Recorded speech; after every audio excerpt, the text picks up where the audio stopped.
खबर शामिल करते हैं जिला सांगड़ से। अमरान अब्बासी की रिपोर्ट के मुताबिक टंडवादम पीपी के सीनियर मलक इमामुद्दीन शौकीन ने तलका अस्पताल टंडवादम में 9 मिलियन की लागत से बनाई गई ड्रेन सिस्टम का इफ्तिताह कर दिया।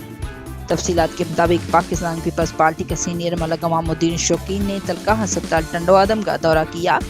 MS डॉक्टर शगुफ्ता अमरानी ने इस्तकबाल किया।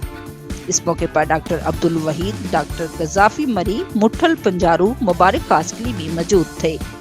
दौरे के मौके पर तलका अस्पताल में 9 मिलियन रुपए की लागत से बनाई गई ड्रेन सिस्टम का भी इफ्तिताह किया।